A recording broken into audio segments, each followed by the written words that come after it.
वाल्मीकि रामायण के बाद दक्षिण भारत ही नहीं, कई देशों में भी रामायण को अपने अपने तरीके से लिखा गया है। इनमें से ज्यादातर रामायण में श्री राम के साथ ही रावण को भी काफी महत्व दिया गया है। रावण की बेटी का उल्लेख भी थाईलैंड की रामकीयन रामायण और कंबोडिया की रामकेर रामायण में किया गया है। रामकीयन और रामकेर रामायण के अनुसार 7 बेटों के अलावा रावण की एक बेटी भी थी, जिसका वर्णन इन्हीं 2 ग्रंथों रामकीयन रामायण तथा रामकेर रामायण में मिलता है।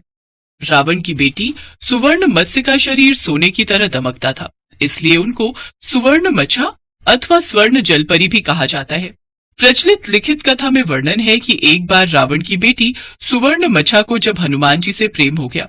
ये घटना तब की है जब प्रभु श्री राम ने लंका जाने के लिए समुद्र पर नल और नील को सेतु बनाने का कार्यभार सौंपा, तो नल और नील समस्त वानर सेना के साथ लंका तक समुद्र पर सेतु बांधने के कार्य में जुट गए। जब ये बात रावण को पता चली तो उसने अपनी बेटी सुवर्ण मच्छा को इस योजना को नाकाम करने का काम सौंपा। पिता की आज्ञा के अनुसार सुवर्ण मच्छा ने वानर सेना की ओर से समुद्र में फेंके जाने वाले पत्थरों और चट्टानों को गायब करना शुरू कर दिया। ये कैसे हो सकता है? हम जो भी पत्थर पानी में फेंक रहे हैं वो गायब हो रहे हैं। हाँ, ऐसे तो हम समुद्र पर सेतु नहीं बना पाएंगे, क्योंकि समुद्र में पत्थर और चट्टानें गायब हो रही हैं। नल नील, तुम चिंता मत करो, मैं अभी समुद्र के भीतर जाकर इस माया का पता लगाता हूँ। उसके पश्चात हनुमान जी इसका कारण जानने के लिए समुद्र में उतर गए। वे समुद्र की गहराई में इधर उधर ढूंढते रहे कि आखिर कौन सेतु के कार्य में बाधा डाल रहा है। तब हनुमान जी ने ध्यान से देखा और पाया कि एक सुनहरी मछली पत्थरों को अपनी पूंछ से खींचकर समुद्र में ले जा रही थी। वो मछली कोई और नहीं बल्कि रावण की बेटी सुवर्ण मच्छा थी। रुको, तो वो तुम ही हो जो हमारे सेतु के पत्थर गायब कर रही हो और हमारे सेतु के कार्य में बाधा डाल रही हो। सुवर्ण मच्छा ने जैसे ही हनुमान जी की ओर देखा, वो उन पर मोहित हो गई और मन ही मन उसे उनसे प्रेम हो गया। मैं तुमसे कुछ पूछ रहा हूँ, तुम कौन हो और ये सब क्यों कर रही हो? मैं श्री राम भक्त पवन पुत्र हनुमान तुम्हें दंड दूं, इससे पहले मुझे सत्य कहो। अच्छा, तो आप ही हनुमान हैं। आपकी वीरता के बारे में मैंने बहुत सुना है।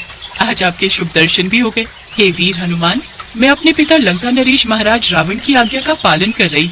वो नहीं चाहते कि यह पुल बने, इसीलिए उन्होंने मुझे आदेश दिया था कि मैं सेतु निर्माण में बाधा उत्पन्न करूं। तुम जानती नहीं हो कि तुम्हारे पिता अधर्म की राह पर चल रहे हैं। तुम जानती हो उन्होंने माता सीता का हरण किया है, इसीलिए प्रभु श्री राम माता सीता को तुम्हारे पिता रावण की कैद से छुड़ाने के लिए लंका पर चढ़ाई कर रहे हैं। पर लंका तक पहुँचने के लिए हमें सेतु निर्माण की आवश्यकता है, परंतु तुम्हारे ऐसा करने के कारण हमें इस कार्य में विलंब हो रहा है। ये मैं क्या करने जा रही थी? मुझे तो इस बारे में कुछ पता ही नहीं था। नहीं, मैं अधर्म का साथ नहीं दूंगी। आपका बहुत बहुत धन्यवाद। आपने मुझे ये पाप कर्म करने से रोक दिया और मेरा हृदय परिवर्तित किया। परंतु मैं आपसे कुछ कहना चाहती हूँ। मेरा हृदय परिवर्तित करने वाले वीर हनुमान, आपने मेरे हृदय में अपने लिए एक अलग स्थान बनाया है। मैं आपसे स्नेह करने लगी हूँ।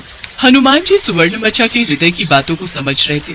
हे देवी, मैं बाल ब्रह्मचारी हूँ, इसलिए मैं आपके इन प्रश्नों का कोई उत्तर नहीं दे सकता। बस मैं इतना कहना चाहूंगा कि ये युद्ध धर्म की स्थापना के लिए हो रहा है, इसलिए कृपा करके सेतु निर्माण में कोई बाधा उत्पन्न न करें। सुवर्ण मच्छा हनुमान जी की बातों को ध्यान से सुन रही थी। उसका हृदय परिवर्तित हो गया। उसने हनुमान जी का सम्मान किया और महानता का परिचय दिया और उसी पल से वो राम भक्त बन गए। इस प्रकार सुवर्ण मच्छा ने अधर्म के स्थान पर धर्म का साथ दिया और राम सेतु के निर्माण में योगदान दिया। इसके पश्चात हनुमान जी वापस समुद्र तट पर लौट आते हैं और फिर से राम सेतु कार्य प्रारंभ हो जाता है। यह कहानी हमें यह सिखाती है कि धर्म और सत्य का मार्ग हमेशा सही होता है, चाहे वह कितना भी कठिन क्यों ना हो। इसीलिए हमें सदा धर्म का साथ देना चाहिए। यही महानता का उदाहरण है। हमारे हिंदू धर्म में महान ग्रंथ रामायण से जुड़ी बहुत सी कथाएं प्रचलित हैं, जो रामायण से जुड़े सभी महान चरित्रों का वर्णन देती हैं। सभी कथाएं कोई न कोई महत्व भी दर्शाती हैं और नीति का संदेश भी देती हैं। जिनमें से एक कथा है राम सेतु की।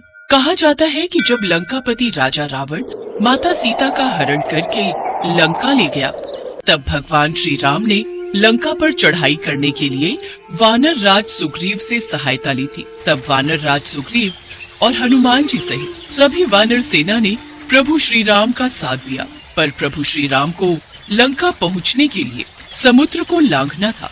इसलिए प्रभु श्री राम ने समुद्र से रास्ता देने के लिए प्रार्थना की ताकि वो लंका पहुंच सके।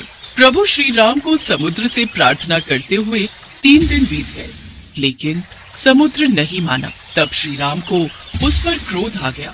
बिना भय के प्रीति नहीं होती। लक्ष्मण, मेरा धनुष लाओ ताकि मैं अग्नि बाण से इस अहंकारी समुद्र को सुखा दूं। क्योंकि जिस प्रकार माया में फंसे व्यक्ति को ज्ञान की बात सुनाना, अत्यंत लोभी से वैराग्य और क्रोधी से शांति की बातें करना फलदायी नहीं होता, उसी तरह इसके आगे भी प्रार्थना करना व्यर्थ है। जी भैया। श्री राम ने धनुष पर प्रत्यंचा चढ़ाई तो समुद्र भय से कांप गया। पूरी सृष्टि कांपने लगी, स्वर्ग में भी उथल पुथल हो गई। जैसे ही प्रभु श्री राम अग्नि बाण छोड़ने लगते हैं, अचानक घबराकर समुद्र श्री राम के समक्ष प्रकट होता है और क्षमा प्रार्थना करता है। त्राहिमाम, त्राहिमाम, रुकिए प्रभु, रुकिए, मुझे क्षमा कीजिए, मुझे क्षमा कीजिए। प्रभु, 5 तत्वों का जड़ स्वभाव आपने ही बनाया है। जल यदि अपनी मर्यादा छोड़ देगा तो उसका महत्व भी समाप्त हो जाएगा। सबको मर्यादा भी आपने ही दी है। आप तो मर्यादा पुरुषोत्तम राम है। मैं तो आपके बताए हुए रास्ते पर ही चल रहा था। अभी आपके हाथ में है कि आप मुझ पर कृपा करें या फिर मुझे दंड दें। हे रघुवर, आप जैसा कहेंगे मैं वैसा ही करूंगा। आपको बाढ़ चलाने की भी कोई आवश्यकता नहीं है। मैं तो आपकी इच्छा मात्र से ही सूख जाऊंगा और आपको रास्ता दे दूंगा। मैं वो भी करने को तैयार हूँ, पर उसमें मेरी मर्यादा भंग होगी। 5 तत्वों आकाश, वायु, अग्नि, जल, पृथ्वी में से यदि किसी एक ने भी अपने स्वभाव को बदला तो उसका महत्व समाप्त हो जाएगा, उसकी मर्यादा भंग हो जाएगी, तो सृष्टि के संतुलन में विकार उत्पन्न हो जाएगा, जिससे इस धरती पर विस्फोट हो जाएगा। प्रभु, यदि आप प्रलय से पहले ही प्रलय लाना चाहते हैं तो आपको अधिकार है, अन्यथा इस ब्रह्मास्त्र से मेरी रक्षा कीजिए। प्रभु श्री राम तो स्वयं ही मर्यादा पुरुषोत्तम है। उन्होंने उस समय समुद्र की विनती को सुना। जब श्री राम ने समुद्र को तात कहकर पुकारा तो लक्ष्मण सहित सभी वानर सेना मुस्कुराने लगी, क्योंकि वे भी जानते थे कि प्रभु श्री राम का हृदय कितना कोमल और दयालु है। क्योंकि उन्हें कभी क्रोध आ भी जाए तो भी वो शांत हो जाते हैं। प्रभु श्री राम समुद्र की इस विनम्र विनती से प्रसन्न हो गए और समुद्र पार करने का उपाय पूछा। हम तुम्हारी मर्यादा भंग नहीं होने देंगे, परंतु कृपया करके हमें समुद्र पार करने का कोई दूसरा उपाय बताएं। आपकी अति कृपा होगी।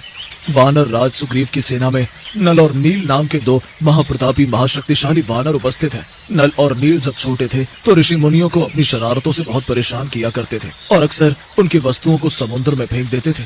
इन दोनों बच्चों से परेशान ऋषि मुनियों ने तंग आकर इन्हें श्राप दिया था कि जो भी वस्तु ये पानी में फेंकेंगे वो नहीं डूबेगी। इसीलिए आज नल और नील को बचपन से मिला श्राप आपके लिए उपयोगी साबित होगा। नल भगवान विश्वकर्मा के पुत्र हैं, इसीलिए नल शिल्प कला में भी निपुण है। आप समुद्र पर सेतु बनाने के लिए इन दोनों की मदद ले सकते हैं। आप इनकी सहायता से समुद्र पर सेतु बांध सकते हैं, क्योंकि इनके द्वारा फेंके गए पत्थर समुद्र में डूबेंगे नहीं बल्कि ऊपर ही तैरते रहेंगे। आप लंका तक एक सेतु का निर्माण कर सकते हैं, जिस पर चलकर आप लंका तक पहुंच सकते हैं। मैं वचन देता हूं कि उनके द्वारा समुद्र में डाले गए पत्थरों से बने सेतु के निर्माण में मैं खुद भी सहायक रहूंगा। इस प्रकार समुद्र पर सेतु बांधने के लिए तीनों लोकों में आपका सुयश गाया जाएगा। हे रत्नाकर, हे सागर, हम तुम पर बहुत प्रसन्न हैं। तुम्हारी उदारता से हम तुम्हारे प्रेम के ऋणी हो गए, परंतु हमारी एक और समस्या का समाधान करो। आज्ञा प्रभु। इसके पश्चात समुद्र ने प्रभु श्री राम से आज्ञा ली और वापस लौट गए। नल और नील की सहायता से समुद्र पर सेतु बांधने का कार्य प्रारंभ होता है। सभी वानर प्रभु श्री राम का नाम लिखकर पत्थर नल और नील को देते और वे दोनों समुद्र में पत्थर जोड़ते जाते। समुद्र ने सेतु को अपने कंधों पर संभाल रखा था। कहा जाता है ये सेतु 100 योजन लंबा और 10 योजन चौड़ा था, पर ये विशाल राम सेतु 5 दिनों में ही बनकर तैयार हो गया। राम सेतु बनाने में सभी ने अपना योगदान दिया, जिसमें एक छोटी सी गिलहरी भी प्रभु श्री राम की भक्ति और सेवा में अपना योगदान दे रही थी। पुल के निर्माण में मदद करने के लिए वो छोटी सी गिलहरी बार बार शरीर पर बालू लपेटकर उसे पुल पर गिराती थी। प्रभु श्री राम उसे ऐसा करते देख रहे थे। उन्होंने हनुमान से कहा, हनुमान, वो समुद्र के तट पर जो छोटी सी गिलहरी है, जरा उसे मेरे पास लेकर आओ। हनुमान जी उस गिलहरी को प्रभु श्री राम के पास लाते हैं। हे नन्ही सी जीव, तुम सेतु पर क्या कर रही थी? तुमको भय नहीं लगता कि तुम वानरों के पैरों के नीचे आ सकती थी, या कोई वृक्ष अथवा शिलाखंड तुम्हारे ऊपर गिर सकता था? प्रभु, आपके सेवकों के पैरों के नीचे मेरी मृत्यु हो जाए, यह तो मेरा सौभाग्य है। प्रभु, मैं तो सेतु के कार्य में बस थोड़ी सहायता कर रही थी। सेतु में बहुत बड़े बड़े शिलाखंड और वृक्ष लगाए जा रहे हैं। ऊंची नीची भूमि पर चलने में आपको कष्ट होगा, यह सोचकर मैं सेतु के छोटे छोटे गड्ढों में रेत भर देने का प्रयत्न कर रही थी। गिलहरी की स्नेह भरी कोमल बातों को सुनकर भगवान श्री राम प्रसन्न हो गए। उन्होंने अपने बाएं हाथ पर गिलहरी को बिठा लिया। जगत पालक ने उस जीव को वह आसन दिया जो किसी भक्त को भी प्राप्त नहीं होता। कहते हैं इस सेवा भाव को देखकर श्री राम ने गिलहरी की पीठ पर स्नेह से अपना हाथ फिराया। तभी से गिलहरी की पीठ पर प्रभु श्री राम की अंगुलियों के चिन्ह स्वरूप में 3 श्वेत रेखाएं बन गयी। प्रभु श्री राम का चरित्र ही ऐसा है कि हर कोई प्रभु श्री राम की भक्ति में लीन हो जाता है। प्रभु श्री राम करुणा के अवतार हैं। वे अपने भक्तों पर अथाह प्रेम न्योछावर कर देते हैं। कहते हैं प्रभु श्री राम का नाम लेने से ही सारे काम सिद्ध हो जाते हैं।